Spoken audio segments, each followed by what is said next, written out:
स्वागत है आपके अपने इस YouTube चैनल द अनुज पर। आइए आज हम सीखेंगे भौतिक विज्ञान के कुछ महत्वपूर्ण प्रश्नों के बारे में। तो कुछ से पहले भौतिक विज्ञान की डेफिनेशन को जान लेते हैं। भौतिक विज्ञान क्या है?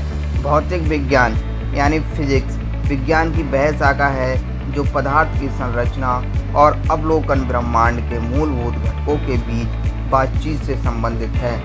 दोस्तों, इसमें सभी तरह की परीक्षाओं जैसे SSC, IBPS, clerk, IBPS, PO, RRB, RBI, CTET, TET, BEd, UPSC इत्यादि में भौतिक विज्ञान के से संबंधित प्रश्न पूछे जाते हैं। यहाँ फिजिक्स के सभी महत्वपूर्ण प्रश्नों को लिस्टेड किया गया है जो सभी तरह के प्रतियोगी परीक्षाओं में उपयोगी हैं। दोस्तों, वीडियो के लास्ट तक जरूर बने रहिए। आगामी परीक्षाओं के लिए बहुत ही इम्पोर्टेंट प्रश्न होने वाले हैं आपके लिए।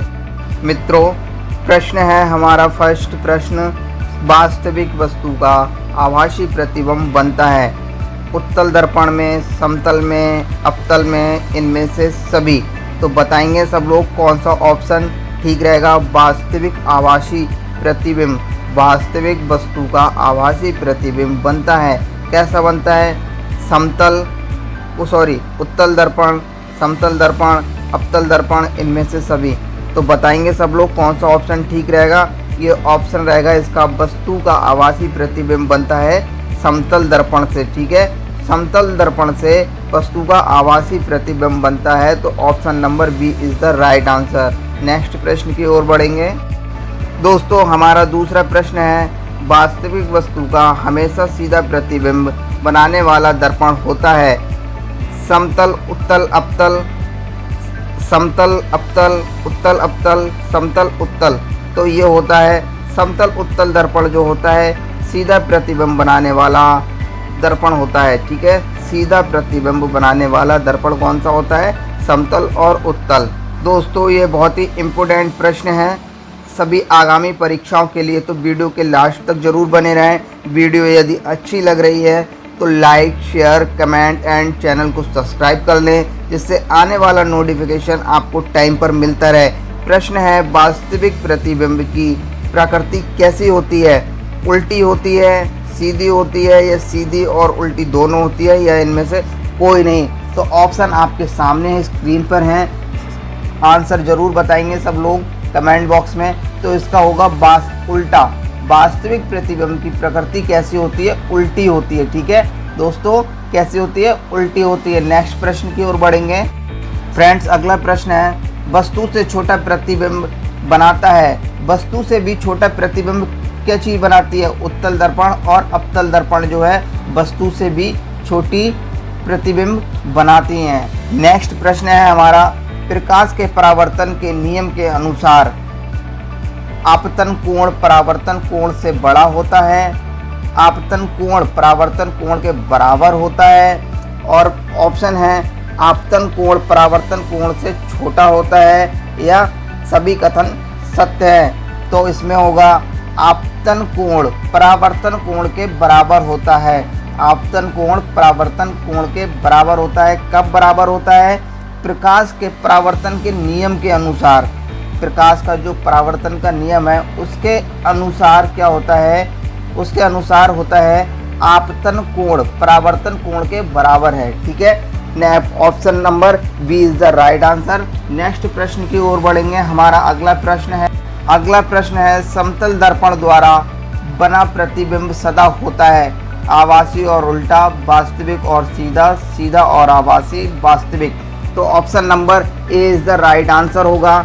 इसमें आभासी और उल्टा होता है। ठीक है, समतल दर्पण द्वारा बना प्रतिबिंब कैसा होता है? आभासी और उल्टा होता है। एक बार मैं आप लोग को फिर से बता देता हूँ, समतल दर्पण द्वारा बना प्रतिबिंब सदा आभासी और उल्टा होता है। Option number A is the right answer. दोस्तों, प्रश्न 6 है। प्रश्न कह रहा है, समतल दर्पण द्वारा बना प्रतिबिंब सदा होता है आभासी और उल्टा, वास्तविक और सीधा, सीधा और आभासी, या वास्तविक। तो option number C is the right answer. सीधा और उल्टा, सीधा और आभासी, सीधा और आभासी होता है। ठीक है, कैसा होता है?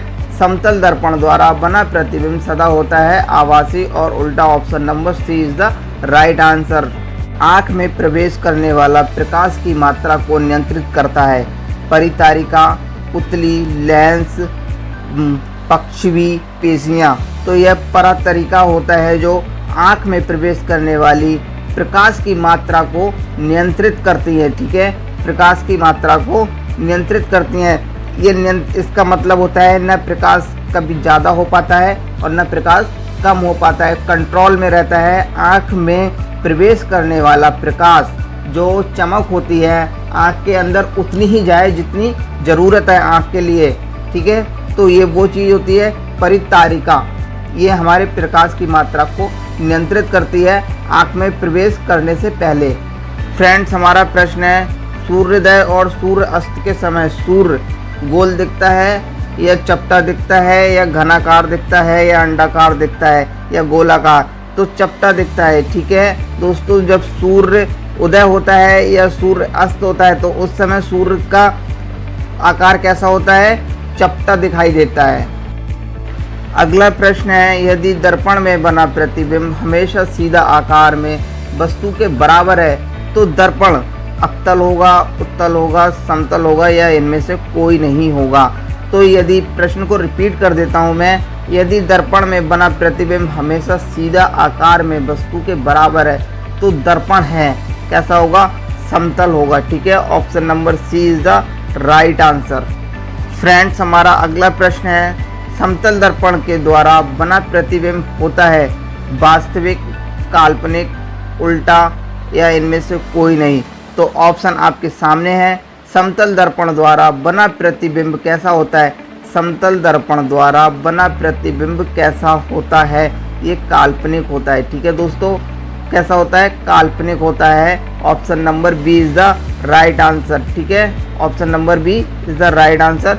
समतल दर्पण के द्वारा बना प्रतिबिंब काल्पनिक होता है।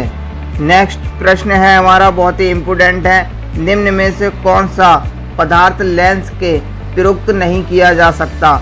कौन सा पदार्थ लेंस के लिए प्रयुक्त नहीं किया जा सकता? मिट्टी जो पदार्थ होती है वो लेंस के लिए प्रयोग नहीं की जाती है। लॉजिकली प्रश्न है, सब लोग ऑप्शन सही लगा के आएंगे। ठीक है, अगला प्रश्न है, उत्तल लेंस की क्षमता होती है ऋणात्मक, धनात्मक, शून्य या अन्य?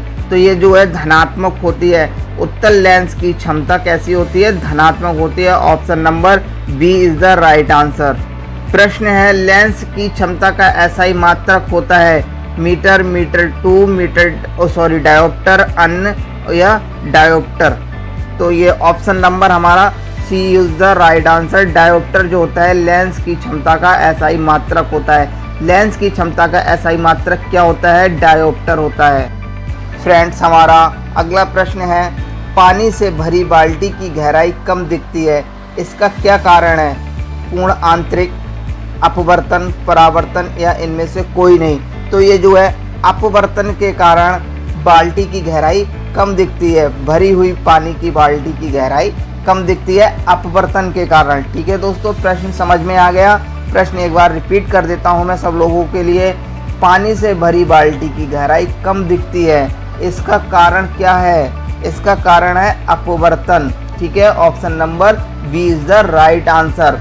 नेक्स्ट प्रश्न की ओर बढ़ेंगे। अगला प्रश्न है, फ्रेंड्स, हमारा प्रश्न है, पानी में डाली हुई छड़ी टेढ़ी दिखाई देती है, इसका कारण है परावर्तन, अपवर्तन, परावर्तन और अपवर्तन, इनमें से कोई नहीं? अपवर्तन के कारण दोस्तों पानी में पड़ी हुई छड़ी टेढ़ी दिखाई देती है।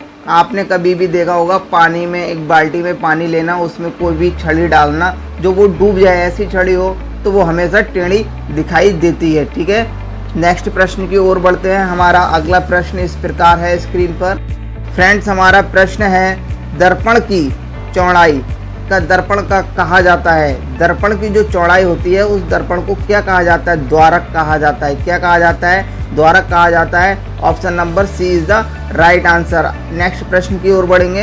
हेलो फ्रेंड्स, प्रश्न है, सोलर कुकर में प्रयोग किए जाते हैं अवतल दर्पण, उत्तल दर्पण, समतल दर्पण, इनमें से कोई नहीं? तो इसमें प्रयोग जो किए जाते हैं वो होते हैं अवतल दर्पण होते हैं। सॉरी दोस्तों, कौन से दर्पण होते हैं? अवतल दर्पण होते हैं। ठीक है, जो सोलर कुकर में प्रयोग किए जाते हैं वो अवतल दर्पण कहलाते हैं। नेक्स्ट प्रश्न की ओर बढ़ेंगे। हेलो फ्रेंड्स, हमारा प्रश्न है रोगियों के नाक, कान, गले आदि की जांच के लिए डॉक्टर प्रयोग करते हैं, क्या प्रयोग करते हैं?